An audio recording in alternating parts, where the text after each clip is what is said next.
Tell us about your life in politics.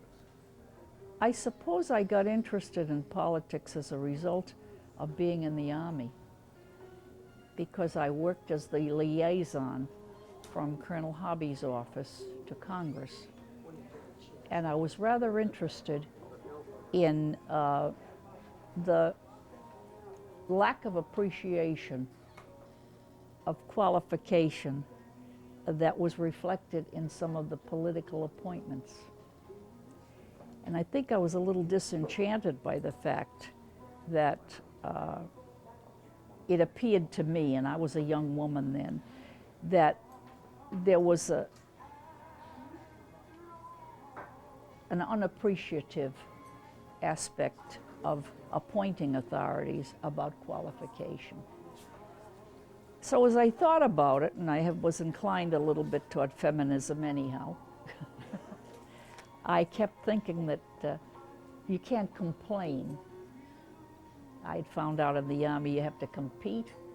So the only way, if I thought there was something wrong with that appointive power, was to get into the process. So when, in 1948, I was encouraged, and I always joke about this because when you'd say somebody encourages you, what they really do is to do something for you that you should have done for yourself. I probably should have just stepped out and did it. Because the first nod that I got was I had been teaching on Prudence Island before I went in the Army. When I went in the Army, I did teaching too, and because they didn't use lawyers, and at least women. And through the administration in the Army, I became very interested in the elective process, as I said, so that when I got a suggestion to run for the school committee, which was, I was a little intrigued by the fact that it had become nonpartisan in Newport. And I decided I'd throw my hat in for the school committee. While I was in that process, someone, again, who was interested in me and knew me well, decided to nominate me for the Senate. My father was my oracle. I asked my father, and my father said, if you're going to practice law in Rhode Island or Newport, you need all the public exposure you can get, and you'll get it in politics. So I decided, against some professional advice, to run for the two offices. And it turned out to be a very good decision. Tell us a little bit about... And I'll tell you, the part I enjoyed the most, and I've exchanged thoughts with the former mayor, Robert McKenna, about it, was the challenge of getting up on a truck and formulating my thoughts on the spot with no text. It was a challenge, and it was delightful. Tell us a little bit about your memories of your Irish relatives. I became interested in my ethnic heritage through the sheriff, who was appointed to serve me in 1956. And he came from the northern part of the state. His name was John Conway. And he is the person who, as I understand it, founded Conway Tours. He was also a travel agent. And I was also encouraged in that direction by the fact that he was the factotum of the Sons of Erie, which was a big Pawtucket ethnic group. And they asked me to make speeches. Well, to make the speeches digestible, I had to go back and look at some of the Irish history, so then I got interested in it. But I'll tell you something, genealogy is not for the short-winded or the impatient. As a result of his awakening my interest, I went to Ireland, and my son was then 10 years old. Through a very remote connection, I found my granduncle, who had been a member of the Dial who was, as I understand it, a part of the Easter Revolution, and who confirmed the fact that the 9 sisters and brothers who came to Newport were the children of an innkeeper in Clare. So I went to Clare, and I found all 10 of them. And my granduncle was dead by then, but it was a very, very self-satisfying experience. I must tell you that all of my granduncle James's people were better educated than his kin in America. They were all the product of Christian brother education at Ennis Steinman. Tell us about what type of influence the Irish heritage has in Newport, and is it still alive here? Oh, I think the Irish heritage in Newport followed many of the well-documented ethnic migrations. It's suggested in an old but very reliable study at the University of Rhode Island that immigrants in their migration seek out relatives who provide economic support, and they tend to go to the places where the climate is the same as that from which they derived, because economically they can find a job and they have some family support. Right. And I think that the people who came here from Clare came to this place because it was a summer resort, and Clare has many, like Lisdoonvarna, where my people came from, has many opportunities for employment. So when they came here, they were gardeners, they were maintenance people, they were entrepreneurs. 2 of the oldest, whom I never saw and I only know of them on paper, founded a Surrey with the fringe on top business in the early 1880s. And those are things that went with the summer resort. How would you like to see the Irish heritage in this area, or let's say in all Rhode Island, preserved, and how would you like it to continue on? Do you see changes? I think everything can be improved upon, but I think the Irish particularly deserve a lot of credit for the assimilability that they have demonstrated. In Newport, in the 5th Ward, which is, someone says, you know, a mystery, or a fable, I think that it's an example of people who had brains, who had drive, who had the desire for education, and they were always seeking something better. Not necessarily the American dream, but they were seeking to improve their economic, intellectual stature. And I think the thing that one remembers about the 5th Ward, and I, at my age, have a 50-year perspective of it, is that it really was a place where bigotry got no sanction. And that's much to the credit of the Irish. How do you think that's changed over the years? I mean, do you think that that's evolved? I think that the evolution of really ethnic groups who seek to educate themselves is not hard. And I think it's an ongoing process. It's probably one of the strengths of America. But I think that as it becomes commercialized, it's a very difficult process to deal with. And that fits into the political aspects of using your ethnicity, which I abhor, but which is a reality of political life. Your Irish relatives in this area, what do you remember them doing? What do they do for activities, and how do they entertain themselves? Well, most of my Irish relatives sought education in a very, very concentrated way. I have one relative who has sought public office here, and he has accomplished that. There were those before me that held minor offices. I don't know them, and I would be very, very stupid to even try to tell you about them. Most of those early ones were assimilated.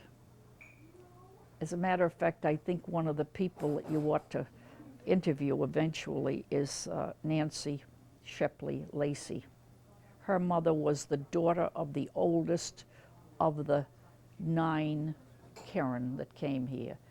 And she's the one who told me emphatically that my name was not Kerins, and that I was really quite non-intellectual to put the S on it. It was Kerin. When I went to Ireland, I found out she was absolutely right. But those first 2 brothers went in business, and it was Kearns Express. So then all the rest of them put the S on it. And she showed me a gravestone over in the old Catholic cemetery. And it does, in fact, have Kerin on it. Anything else you'd like to add, you'd like to say? No, I would say that I think that the Irish in Newport came with a lot to give, and they took advantage of the best that there was here, which was waiting to be given. I would just point to you a few things that they did. One of my forebears founded the Newport Gardeners Association, and another one founded a disabled veterans organization. I think they were mixers, and I think they had a desire to become assimilated. What would I say in conclusion? I think childhood in Newport was rich, and made richer by the fact that I had forebears who had something to give and encouraged each other to give it, and to give to other people. As I said before, I don't think there was any bigotry in the 5th Ward. And I say that having been many other places over the next 40 years after I was no longer downtown. It's a wonderful place. And I think God endowed it because it has much acreage, so all the development in the city is more likely to go southern. Anything else you want to know that I will give you as hearsay? Go ahead, or please. Folklore. None of it admissible, because it's all what was told to me or which I concluded from it. Any certain stories that stick out in your mind? Oh yes, I think there were people in the 5th Ward who, maybe unknowingly, were great role models. I happened to go into the field of justice and law. And the role model, I think, for everybody in law enforcement that I have ever known was Chief Edward Sullivan in the 5th Ward. They are now in all the probation, the law enforcement conferences, they're talking about prevention. He was years ahead of his time. As a chief of police, and before that as a foot policeman, he was always on the preventive side. He believed that people, if they broke the law, could be listened to, and one could exercise discretion. Oh, there were many others. And you know, it's very dangerous to identify individuals. But I think of him particularly. I think of another woman whose son was my godfather, whose dearest friend was Mrs. Amon de Valera, who subsequently became Mrs. Rogers. and they both worked as maids together. Her name was Honora Hickey. She lived on Hammond Street. And if you ever wanted to have a lady model, she was a lady. From the time she got up in the morning till the time she went to bed at night. Not intransigent, but strong. And I don't know whether she was divorced or widowed. I can't tell you that. All I know is she brought up 2 sons by herself. And then if you wanted another role model, there was a woman by the name of Gert McMahon, who was very interested in young girls and founded the Girls' Society at St. Augustine's Church. She again was one of those people who was very giving, very strong-natured woman, good taste. We talk about these stories. Do you think that the heritage is still alive here in Newport? How has it changed over the years? I think there are some young people, particularly from downtown, who are still interested in the heritage of the Irish. I am not out in circulation that much. I've been in judicial circles for about 40 years, so I can only tell you that I view with admiration many of the people in Newport who have founded cultural groups, like Bob McKenna, the former mayor, who lovingly is, I say, a carpetbagger, and my husband was a carpetbagger. But I would also tell you that the influence of carpetbaggers on this island has been very great. If you look back over the mayors of Newport, you will find that they were very influential, and they were not born Newporters. We talked about that earlier. We were saying that most of them weren't No. from this area. No. But they came, and it's to the credit of the people in Newport that they weren't so insular, that they didn't grow with the. Probably one of the big influences here would be the retired Navy. Lots of Newport girls married retired, active and retired Navy. Anything else? That was wonderful. Just tell you that there isn't a nicer place to grow up than here. That's true. What it is now, I cannot tell you with any degree of credibility, because I've only been back here retired for about 4 years, and I'm getting reacquainted with the city. Tourism has its advantages, but it also has its disadvantages. What kind of changes have you seen? Oh, I think a lot of changes for the best. I think we get, with tourism, we get a development we wouldn't otherwise get, because it brings in an economy. And when we lost the Navy, I think we need something for economic development.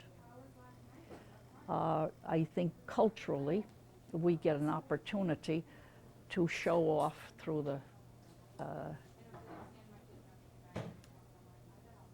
Preservation Society. I think through the Newport Historical Society, we preserve the past in some respects. And it gives us an opportunity to showcase, and that brings development.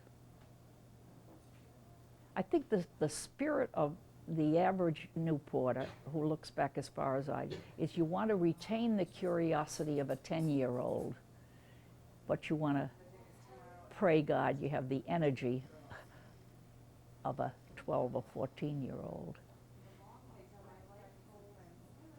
I might suggest to you that when I became chairman of the school committee and we wanted to cut down we found out that our teachers lived longer than anybody in the state. So we must be doing something right here. That's it. Okay? That was great. Then moved to Brook